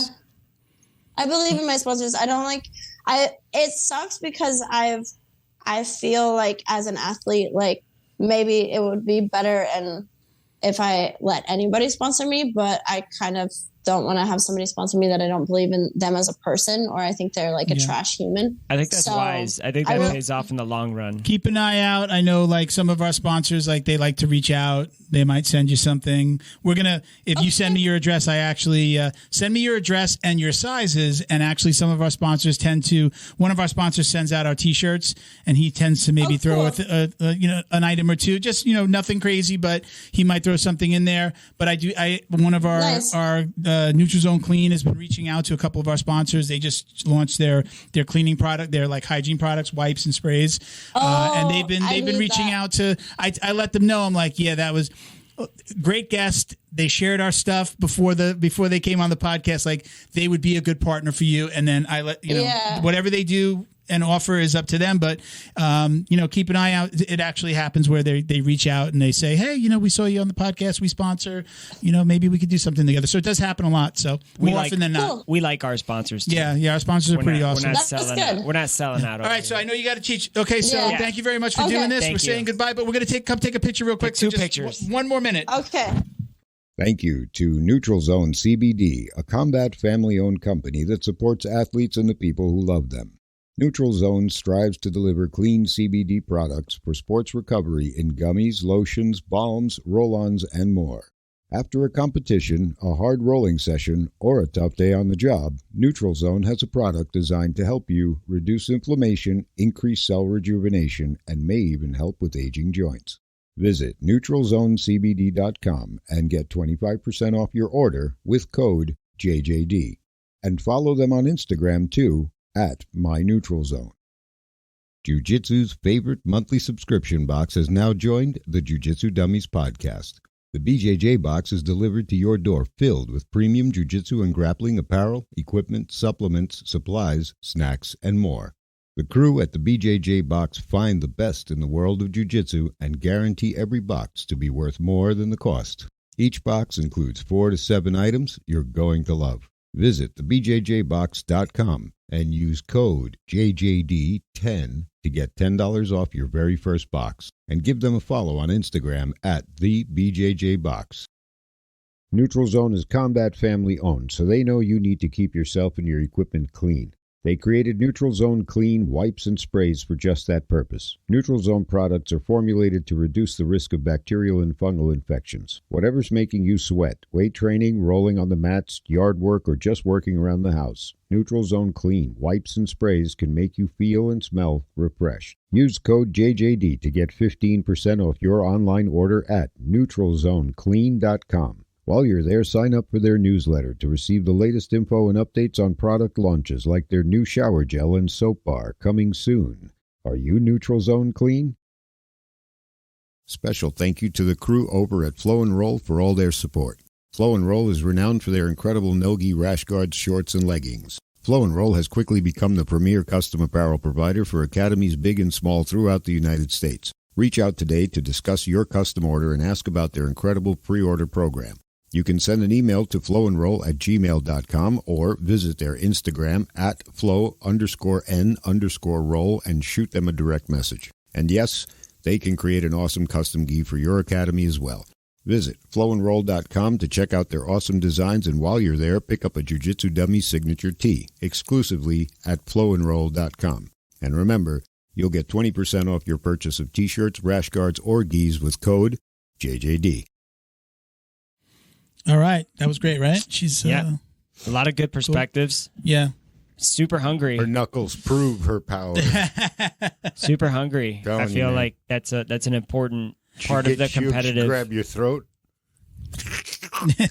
Your throat. Yeah, not mine. Fuck that, you guys. We think your throat is I'll just be muscle. friends. I'm just like Schwarzenegger throat. I'm just saying, if there's one, if there's a neck that she's going to get to in this room, it's going to be the guy that doesn't. It's probably going to be yours, bro. I would die just as she's coming at me. Heather, you would choke us out too. We're just kidding. As she's coming at me, I would just die. My heart would stop, and I would just die. My knees are still pretty okay. I'll run. All right, guys. So once again, thank you to Heather for joining us. Awesome. Little housekeeping here, guys. Don't forget, if you purchase anything from any of our sponsors, you've seen the commercials on the show, or listened to or seen the commercials on the show. Neutral Zone Clean, Neutral Zone CBD, BJJ, the BJJ box, Flow and Roll, Black Belt Digital Marketing. Vincero. If you do anything with us, we'll put you in there as well. Vincero. What else? BJJ box. You already said. Feito. You know, if you work with any of our clients, we've always said send us the receipt. If you work with any of our clients, let us know, and we're going to put you into a raffle for up to $250 worth of jiu-jitsu gi, jiu-jitsu swag. I am probably going to work with some of our sponsors to do even more, so it's probably going to be more than $250. I know with what we're going to put in just ourselves, it's at least $250. So just, look, we can't do this without our sponsors. If you buy anything from our sponsors, let us know, please. These are some awesome products. I love my BJJ box every time it comes. I use the Neutral Zone CBD every night before I go to bed. Yep. I use the spray and the wipes on the mats, in the car, when I go to the gas station. Like, I'm actually using this stuff. Can I got one more shout out. Shout out or shout out? Shout out. The Jiu-Jitsu Dummies coffee mug. Okay, there's one feature I like about it. The handle is big. Okay. So like you could actually grab it. Like I send out the 15-ounce mugs. With 4 fingers. Yes. Yeah. It's the bigger mug. It's the that's the 15-ounce. I think there's like an 11. I do the 15-ounce. Like get the bigger mug, everybody. It's like a Viking. It's life changing. It's the only. It's my favorite mug right now. It's become a thing. I get more pictures of that mug and like. You want to know why? Because they're using it because it works. I'm telling you, that's the honest feedback. It used to be Mr. Right in my cupboard. That's it. It said Mr. Right, and then my wife's always says Mrs. No, mine says Mr. Always Right. No, Mr. Right, and then hers says Mrs. Always Right. That's what it is. Got it. But now I've transitioned out of that. I'm jiu-jitsu dummies mug only. Whether you win one, if you want to buy one, go to it's jiu-jitsudummies.shop. Or go to @jiu-jitsu-dummy-shop on IG, click the link. Really, on all of our IG pages, if you go to the link tree, you'll find the shop page as well. Flow and Roll sends out our T-shirts. Yeah. But we actually have, we had our own stuff on the site. We still have all that stuff there. And we do have mugs and accessories, things like that. Made up a rhyme for it already. @Jiu-Jitsu-Dummies on IG for all the ways to watch, listen, and support. My IG is Uncle Milty BJJ. Mine is JJD_DJJ69. Bo. Well, BAD. Turn the mic on, Bo. Okay, right now. Turn my microphone up. Now who's fucking up? BADWERKS. Why do you take that personally? No, I'm just saying that you know this and the talking to the mic. I'm not supposed to even be on a mic. Yeah, he's just doing his job, man. I'm just being here. Sorry, you want the podcast to be good. I'm pushing buttons. That's what you got to say. That's what you got to say. You just got to go. Sorry, I want the podcast to be good. My bad. Thank you for watching and listening, everyone. Peace, love, jiu-jitsu. Peace, love, jiu-jitsu. My bad.